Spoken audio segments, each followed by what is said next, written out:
This is a convertible car, but this is a convertible computer. It's the new Grid Convertible. Looks like a normal notebook working away with my keyboard here, but suppose I decide I want to use a pen for input instead. I simply flip down the top, pull out the attached pen, and voila, I have an instant pen pad computer. Yes, portable computers have come a long way, baby. We have pen pads, color notebooks, mini notebooks, notebooks with cellular phones built into them. We even have portables that talk to us. Today we'll take a look at the latest in portable computing as we show you what's new in notebooks on this edition of the Computer Chronicles.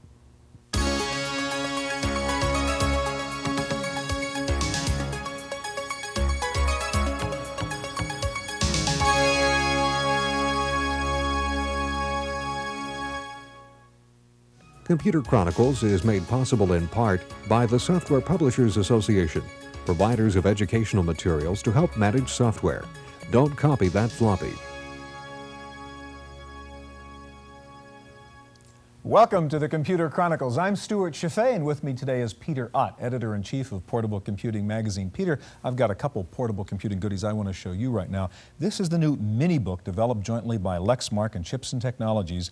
Listen what this thing has. Number one, it weighs only 2 pounds. It runs on AA batteries for 40 hours. It has a built-in Disney sound source card, so you can even play those games on your little mini book over here. It has a microphone in it so that you can dictate into this machine if you want a dictation machine. It has a built-in mouse key. It has 2 PC MCI A slots so you can have your peripherals or your extra memory in here, and the thing's going to sell for like about $700. Pretty amazing. This black box over here is neat if you're a notebook user, called the Presenter Plus. You develop a presentation on your notebook, you show up at the hotel, and there's nothing to plug it into, right? Here's a good old-fashioned TV set over here. We're watching a football game. It must be a TV set. I'll switch into video mode, and boom, I'm now converting my VGA output into NTSC, and that's all I need to just run a presentation. Here's a presentation put together with persuasion, and I'm doing the job. Let's talk about the machines themselves, though. There are zillions of notebook computers out there. How in the world does a guy decide which one to buy, how to figure out the right machine? Well, I think there are a lot of different considerations, but first of all, I think that that person needs to assess their own needs. Where are they going to use the machine, and are they going to use it inside or outside? Color screen or monochrome screen, is that necessary? And then they need to figure out what kind of software they wish to run, DOS, Windows, and from that they can then figure how much RAM they need, how large a hard drive, and some of these other considerations. But there's one more thing, and I think this is very important. You really need to take a look at the comparison reports. Look at the benchmarks. How fast is this machine really? What kind of battery life is it getting? And some of the ergonomic considerations. And I think once you kind of consider all these different facets, you can make a very intelligent decision. Okay, we'll try to help out today, Peter. We're going to show you 6 of the best new portable computers to help you figure out which machine may be right for you. But you know, once you've bought your notebook computer, you have just begun. The real road warrior also wants one of those spiffy new battery-operated portable printers. So we checked out the latest technology in portable printers at the recent fall Comdex. Among the many products on display at Comdex were portable printers of all sizes and quality. While the portable PC market has seen tremendous growth, the market for portable printers has not kept pace. Users have been unwilling to buy a portable printer that compromises on quality, but with these printers, there won't be any compromises. Citizen America demonstrated the world's smallest laser quality printer. The PN48 weighs just 2.5 pounds and is only as big as it has to be to work. It uses thermal fusion printing technology, which means that the ink dries instantly, so it won't smear. The PN48 costs $549 for the complete package you see here. At the Lexmark booth, they showed off IBM's portable printer. It's similar to the Citizen printer and rumored to be licensed from Citizen, though neither company will confirm that. The 4070 IJ prints 3 pages per minute with a resolution of 360 by 360 DPI. Both the IBM and the Citizen printers use a NiCad rechargeable battery that can print 25 pages on a charge. Canon introduced the BJ10EX portable printer here. It's a little bigger than the Citizen, weighing in at 4 pounds. It features bubble jet technology for high-quality printing, and there's an optional 30-sheet automatic feeder available to set up an office on the road. Retail price is about $500, but you'll need to add on the optional NiCad battery pack for travel. One company well known for their printers is Hewlett-Packard. They introduced the HP DeskJet 500 printer based on thermal inkjet technology. One inkjet cartridge prints about 500 pages, and the camcorder type battery lasts for 100 pages. The basic printer sells for under $600. There's an optional 50-sheet paper feeder and carrying case that holds both the printer and the portable PC. Finally, if you need a really rugged portable printer, check out the Millwright from Axonics. This dot matrix printer weighs in at 8 pounds, but with its metal case and sturdy latches, it's the only portable printer that can claim to still work after being thrown out of a Jeep at 30 miles an hour. For the Computer Chronicles from Fall Comdex, I'm Janelle Stelson.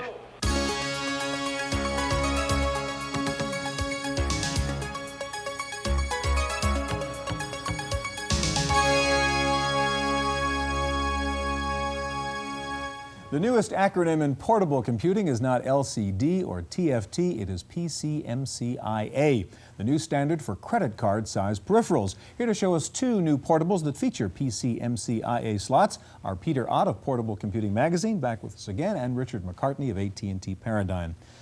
Peter, first of all, in addition to your magazine, you've got this book out, which is a pretty handy-dandy guide for portable users, the Mobile Office Magazine Laptop Sourcebook, and you address all kinds of portable computing issues in here. One of them is this PCMCIA business, these neat little cards we talked about briefly at the beginning. First of all, what do the letters stand for, and what's the significance of this technology? The letters stand for Personal Computer Memory Card International Association, and it's important because now notebooks have unlimited expansion.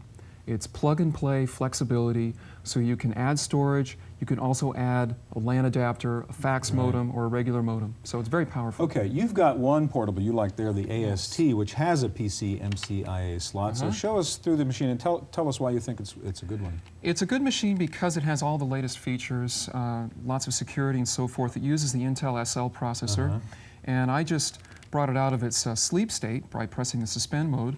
I like this front-mounted cableless pointing device, and here's the trackball right here and the mouse buttons.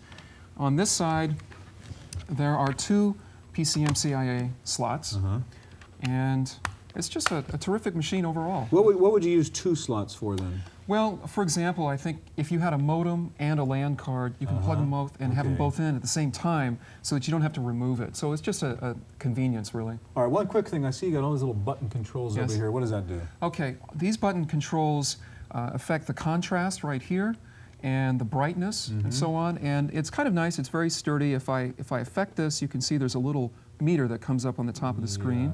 And I like that. And this is the suspend button, which I pressed earlier. And I can also turn off the backlight. So. Okay, I want to turn to you, Richard, and the NCR Safari. And I guess the point in the Safari is a guy who not only wants a notebook, but wants to do a lot of communications and even wireless communications, right? Run us through the Safari. Exactly right. This is the NCR 3170 Safari. It's a little bit smaller than the original Safari. It's a true 8.5 by 11 unit. It also has a built-in mouse pad, finger pad they call it. It has an LCD that gives you a status of whether you're using AC power, battery, or whatever it might be.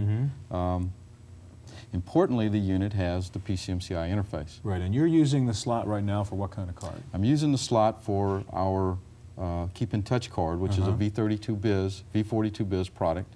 That supports speeds upward of 14,400 bits per second. Okay, so that tiny little thing there is the fax modem that's in there, right? This is Now, before you do that, I mean, I have an AT&T modem, and this is about the size of it. You're going to tell me that in that tiny little card, you've got essentially what's in here? I can tell you honestly that I have more than what's in there. This unit here is a 9600. It's been around for 5-6 years.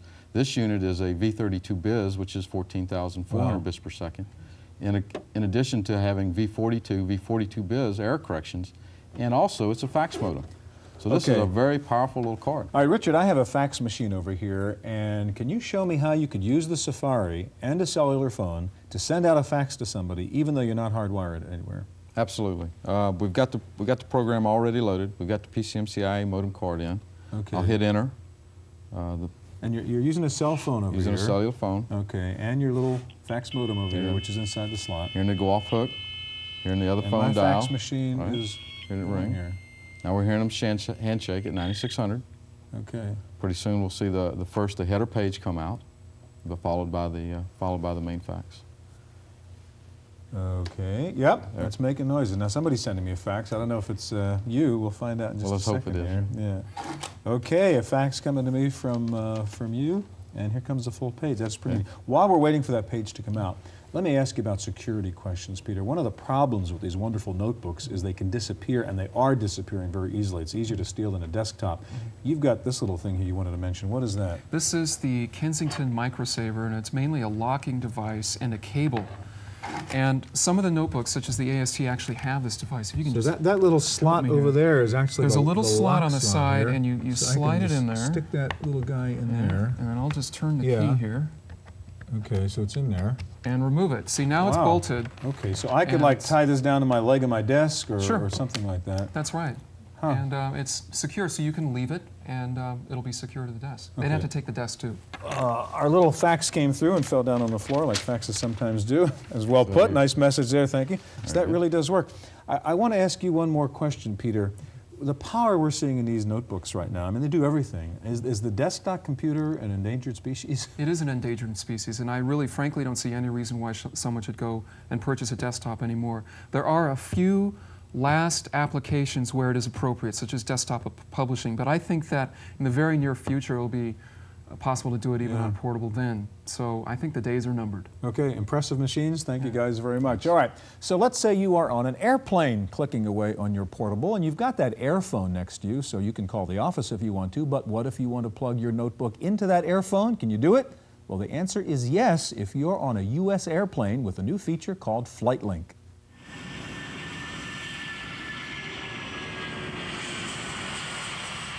Digital radio has opened up a whole new door in the area of telecommunication for travelers. Just hook up your portable PC with an RJ11 jack, and you're all set to transfer data. Then check your figures with your on-the-ground colleague over a static-free phone line.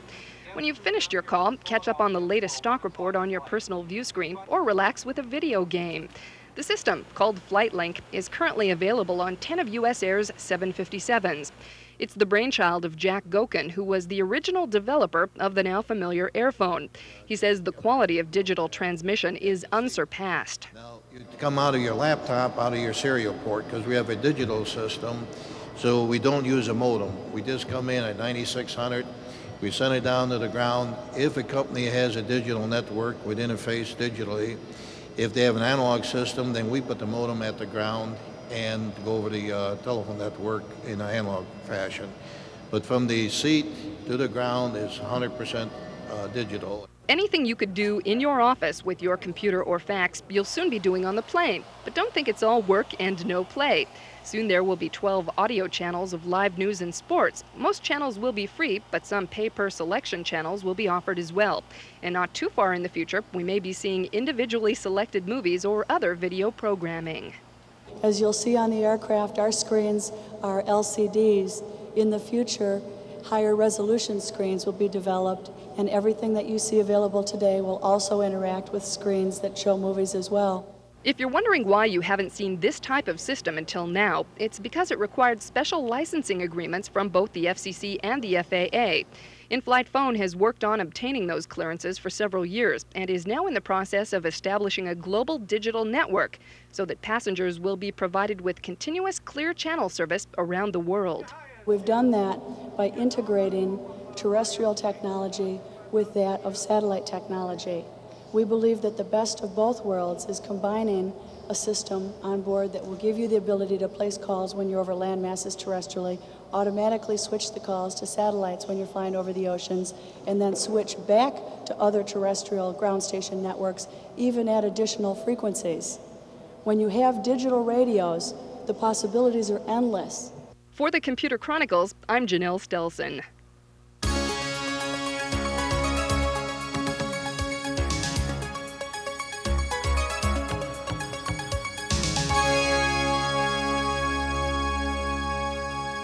Well, computing without color is like a day without sunshine, right? So you want a color notebook. Here to show us 3 new color portables are Andrew Watson of Compaq and Jim Bartlett of IBM. Andrew, let's start with you. And you've got 2 models of Compaq notebooks here. First of all, tell us what's the difference. Yes, Stuart, we've basically got 2 products that represent some of the leading edge technologies that are available for 2 different classes of customer, 2 different classes of customer requirements. First of all, we have the Contura 325C, which is a full-function, very inexpensive color notebook, which, as you can see, has the passive matrix color display.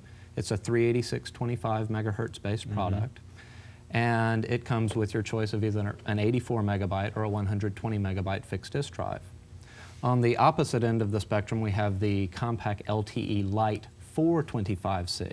This is a very high performance 486 SL based notebook that runs about 100% faster than a comparable 386 product. All right, I want to focus on the screen technology because price is a big factor if you're getting into color notebooks because they are more expensive, and one thing is whether you have that passive matrix or active matrix display, and I want to help our viewers understand the value of having that, whether it's worth the extra $1,000 or not. So on the left here, this is the passive matrix. First of all, just briefly, technically, what does that mean? What's the difference in passive matrix and active matrix? The key difference is the active matrix displays actually have transistors on each pixel to make sure that there is power to each pixel, whereas on the passive matrix displays, your power is running along the edges. So it gives you much more brightness, much more performance out of your display. Okay, now one thing I know with a passive matrix, let me for instance just move the cursor here, and you can see if I move that cursor real quick, you can see the sort of ghosting, a little bit of drag there. I mean, it's not really what you'd see if you were looking at a cathode ray tube display, would you? Just show us the same kind of cursor movement in active matrix. You can see here your cursor moves very smoothly. Yeah, it's absolutely you don't lose crisp, it isn't when you move pieces around. Very, very fast. Yeah, now one thing obviously, by the way, let's get off screens for a second. You have that sort of built-in trackball up there. Show me that thing again. This is the Easy Point trackball, where the trackball is right here. We have two buttons on the back of the display so that you can actually rest your hand on the table, get much more control over the trackball. All right, well, I'm still using, you know, a little portable mouse trackball type thing on this one over here. Now let's get into something like solitaire if we can, so we can get a kind of more graphic, colorful display here of the difference between these two display technologies. We certainly see the difference in a 486 and a 386, don't we? All right, I mean, let's just sort of, let me try to move some cards around here if we can, and watch this and sort of, yeah, you can really see that's kind of marginal, isn't it? You can really see the major ghosting going on there. Do the same thing then on your machine. Oh, that's all the difference in the world, isn't all it? the difference in the world. Much more rapid response from the active matrix displays. All right, now what is the cost difference? I mean, what am I saving by making this compromise on this kind of display? Well, the Contura 325C starts at a list price of just under $2,500. And the Lite 425C starts at a list price of just over $4,000. So there's about a $1,500 delta. Which is the CPU difference, CPU plus the difference, display integrated difference. trackball, display difference, plus the Lite 425 is a docking station-based system, so you can actually plug it into an expansion base. All right, Jim, I want to turn to you, and you've got the new IBM ThinkPad 700C, which is your color notebook, and kind of just run us through what's in this machine. All right, Stuart. Well, this is our flagship product. This product is, of course, has a lot of the standard features you find in many of the competitive products. I'm not going to cover those, but talk about the things that make it specifically easy to use, such as the 10.5-inch active matrix TFT display. One thing, that is a pretty large display, isn't it? Yes, this is 50% larger viewing area than most competitive products have, which makes it really helpful. It's ideal for presentations. Another feature that makes it easy to use for those kinds of things is an integrated pointing device right here in the center of the that keyboard. little red dot, explain that to me. That's called Track Point 2, and it's in the middle of the keyboard, so you don't have to move your hands from the home row typing position to use it. And it's better than either a mouse or a trackball. So could you show us, you would put your index finger, put your finger on it, there. and you would be able to move the, I don't know if we have Okay, you don't have a mouse up there, a cursor up there anywhere? Okay, well, I can show it to you. Okay. If we get a mouse pointer, but that would allow you to move this anywhere on the display. And then there your sort of mouse clicks. You have over two there? buttons on the front, so it works for either left-handed or right-handed people, and they don't have to move from the home row typing position. But around that is a full-size, full-function IBM keyboard. Across the front of the unit, we have a front-loading floppy disk drive instead of from the side, so there's no more elbowing on the airplanes. And a front-loading battery as well. The battery is 4 hours or more of battery life using the advanced power management techniques, standby, resume, and so forth. Also, the hard disk drive is removable from the front. And on the side, we have a communication slot that supports 3 different communication options, up to 14.4 kilobaud fax data modems that are also capable of being plugged into a cellular telephone. The whole system is modular, so not only can the 486 low-power processor be upgraded, but you can add a math coprocessor chip. The user can upgrade memory. They can also upgrade the hard disk drive, all without tools. Okay, now this removable hard disk drive is something unique to this machine. I want you to show me how you can actually take the drive out. Well, I'm going to put the machine to sleep. Okay.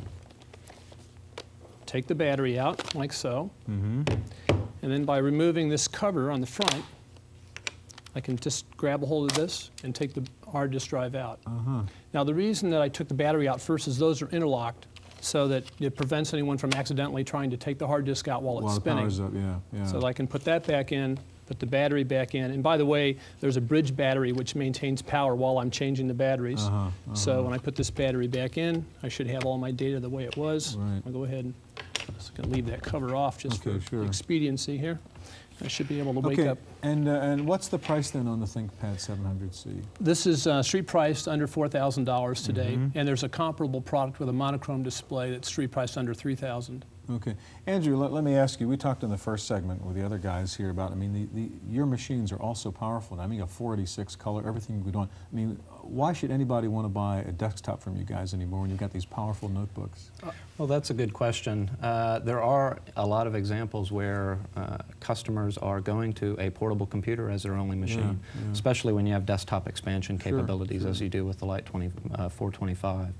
But when people need more slots, they like larger displays, they need absolutely the most performance they can buy, 486, 66 megahertz. Half a gigabyte of mass storage. You still can't get there in an 8.5 by 11 6-pound product. Jim, you were going to add something to that. I was just going to say something similar. We offer a docking station for this product because people want to be able to come in and with one motion be able to connect into everything in their office environment, their network, all of their peripheral items, and we have a ThinkPad docking station for the 700C. So you both have docking stations where you just shove it in and do the whole thing. That's what it's coming to, isn't it? Absolutely. All right, thanks very much. That is our look at portable computing. Stay tuned now for this week's computer news on Random Access.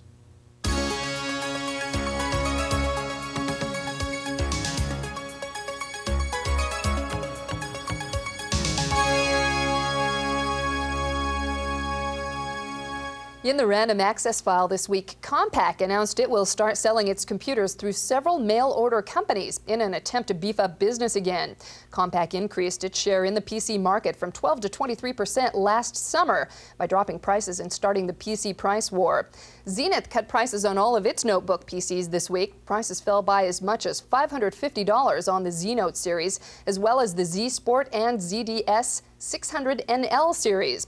The company also announced a special year-end promotion on selected desktop models. Apple Computer is planning to provide its own information service to computer users called Apple Online Services, or AOS. It will be part of Apple's Personal Interactive Electronics division. Apple will use the America Online Services platform for this service. Lotus began shipping its latest upgrade for 123 for DOS. Release 3.4 features Lotus's Smart Icon technology, providing one-click access to frequently used spreadsheet commands. Other enhancements include a new install and additional 3D and table graph types. The new release retails for $600. Upgrades to current users and Quattro Pro owners sell for $150. Taking a look at the best-selling home software titles this week, according to Egghead Software, Managing Your Money tops the list on both the PC and the Mac. Print Shop and the Micro Kitchen Companion are also among the best-selling Mac products. Fujitsu says it has developed the world's first 256 megabit DRAM chip. The chip boasts a capacity 4 times larger than any present DRAM chip. Franklin Electronic, known for its handheld spell checkers, plans to go into the digital book publishing business. The first title will be the Trade Line database covering stock performance. Other titles range from commercial applications to consumer topics. Franklin intends to use flash ROM chips, which can be electronically updated. Change comes slowly to institutions like Harvard. The catalog for the university's massive libraries is still on paper cards dating back to Abraham Lincoln's first term. But Harvard plans to go digital. They've hired the Online Computer Library Center to transfer their complete catalog to computer. The project will take 6 years and cost $15 million. And finally, you might want to think about the keywords on your resume the next time you're job hunting. President-elect Bill Clinton's transition team is scanning incoming resumes into a database so they can narrow the field of some 100,000 applicants down to the 4,000 political jobs they have to fill. That's it for this week's Computer Chronicles. I'm Janelle Stelson. Computer Chronicles is made possible in part by the Software Publishers Association, providers of educational materials to help manage software. Don't copy that floppy. Video cassette copies of this program are available. Computer Chronicles also publishes a companion newsletter containing details on products demonstrated, plus background information on program topics. To order a video cassette or a subscription to the newsletter, call 1-800-366-9484 or write Computer Chronicles. Please specify program subject for tapes. All orders include a free software program for auditing software use and information on the definitive guide to keeping your organization's software legal.